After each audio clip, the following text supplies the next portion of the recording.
Salve galera do Poeira Cósmica! Eric Duarte chegando na área!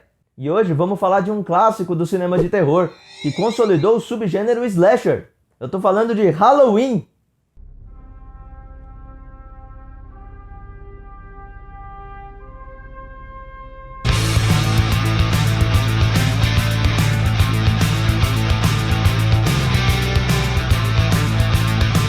No início da década de 70, o cinema de terror americano passava por uma profunda mudança. O horror gótico entrava em franca decadência, dando lugar a um terror mais realista, repleto de assassinos psicóticos, violência urbana, sangue e gore. Tudo isso impulsionado pelo próprio contexto histórico da época, com a Guerra do Vietnã, a luta pelos direitos civis, a revolução sexual, o movimento Black Power, completando todo esse caldeirão fervente que foram os anos 70.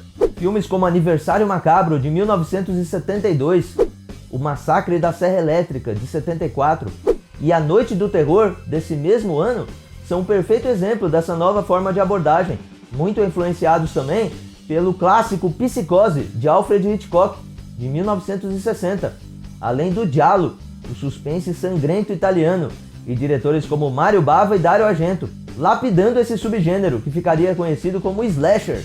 Mas em 1978 é lançado o filme que seria considerado o primeiro slasher na sua plenitude, definindo a cartilha seguida por tantas outras produções no decorrer da década de 80 em diante. Trata-se justamente de Halloween.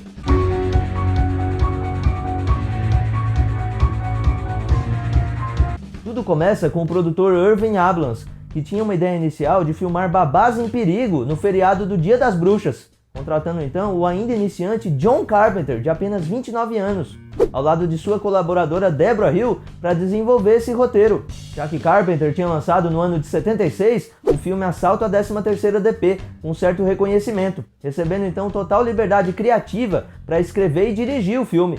E ele parte de uma premissa como se fosse um mal encarnado, uma espécie de bicho-papão, Boogeyman, como é conhecido nos Estados Unidos, na pele de um serial killer que sempre retornaria na data de Halloween, já que o mal nunca pode ser totalmente destruído. Na história, Michael Myers, com apenas 6 anos de idade, mata a sua irmã mais velha, no Dia das Bruxas do ano de 1963, sendo internado numa instituição psiquiátrica. 15 anos depois, ele consegue fugir e retorna à sua antiga cidade natal, Haddonfield, para mais um Halloween inesquecível, produzido de forma totalmente independente, como um filme B de baixíssimo orçamento, custando cerca de $300 mil, inimaginável nos dias de hoje, faturando $50 milhões no seu lançamento, sendo o filme independente mais lucrativo da história até o ano de 99, quando foi batido por Bruxa de Blair. E John Carpenter, ao lado do seu braço direito, o diretor de fotografia Dean Cundey, cria um thriller bastante atmosférico, climático, cheio de suspense, preparando o espectador através do jogo de sombras, angulações diferenciadas, a câmera subjetiva que mostra o ponto de vista do assassino, por planos sequenciados e com poucos cortes, um terror muito mais sugerido do que explícito, onde a imaginação trabalha muito mais do que é mostrado em tela.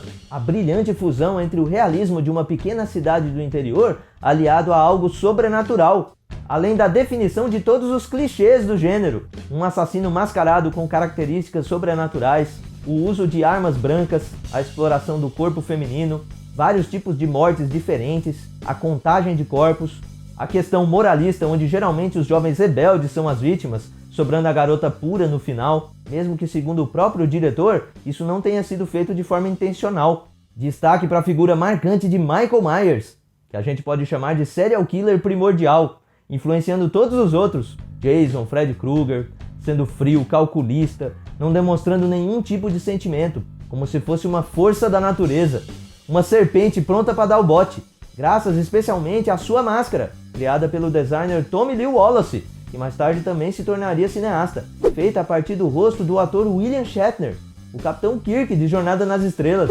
influência total do filme Olhos Sem Rosto. No elenco, a presença carismática de Jamie Lee Curtis, no seu primeiro papel como Laurie Strode, ela que curiosamente na vida real é filha de Janet Leigh, a protagonista de Psicose, aqui se consagrando como a Scream Queen do gênero, além da participação do ator inglês Donald Pleasance, como Dr. Samuel Loomis. Ele, um ator já consagrado na época, na verdade foi a terceira opção a ser considerada, já que era desejo de Carpenter poder contar com Christopher Lee ou Peter Cushing, porém se tornou uma escolha totalmente acertada para o papel.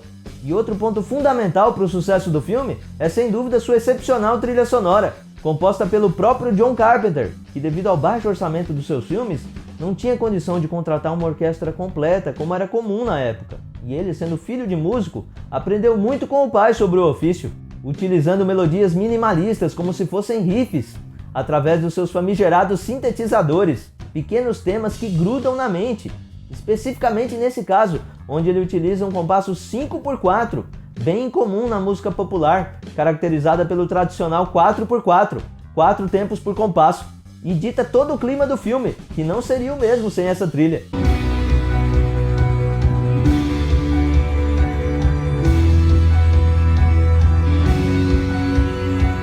E o sucesso absurdo e inesperado de Halloween acabou dando origem a uma franquia, cheia de altos e baixos. Então eu indico para vocês assistirem o Halloween 2, O Pesadelo Continua, de 1981, que é a continuação direta desse e ainda conta com os roteiros de John Carpenter e Debra Hill, e a participação de Jamie Lee Curtis e Donald Pleasence, se passando inclusive na mesma noite do primeiro filme.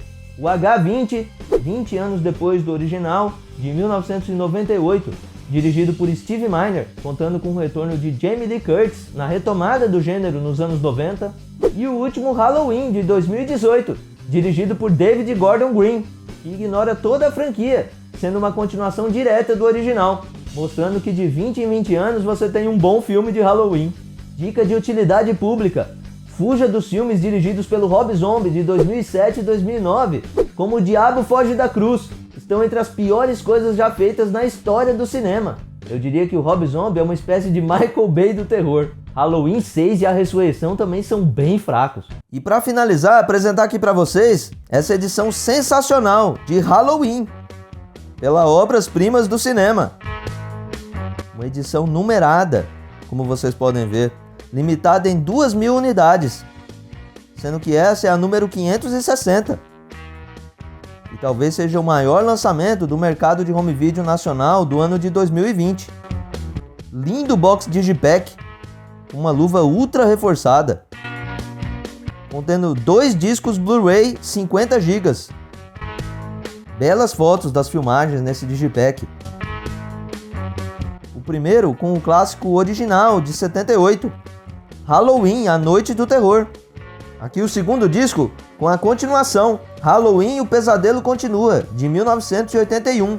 Todos em alta definição, áudios em inglês e dublagens em português. E ainda um terceiro disco em DVD, contendo as versões televisivas dos 2 filmes, com cenas adicionais. Além disso, essa edição vem com mais de 4 horas de material bônus, incluindo o making-off completíssimo dos 2 filmes e uma memorabilia caprichada, incluindo esses 4 cards, 2 de cada filme.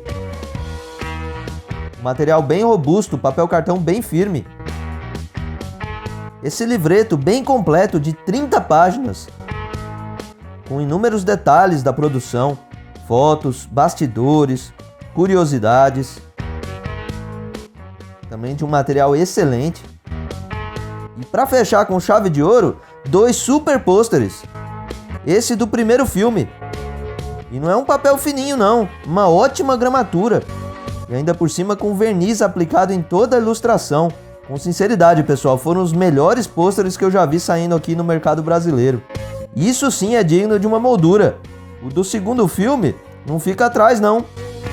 Com a mesma qualidade, as mesmas características, alta gramatura, verniz aplicado, nessa outra bela ilustração. Realmente fantástico. E o pessoal ainda mandou essa máscara de proteção contra a Covid-19, com o logo da Obras Primas e do filme original, para se proteger em grande estilo, completando essa edição mais do que definitiva, antológica de Halloween. Gostou do vídeo? Então deixa o seu like, que é muito importante aqui pra gente. Aproveita e se inscreve no canal para não perder os próximos vídeos. Ative o sininho para continuar recebendo as notificações. Nos sigam nas redes sociais, na nossa fanpage no Facebook e no Instagram. Nos vemos no próximo vídeo. Forte abraço! Fui!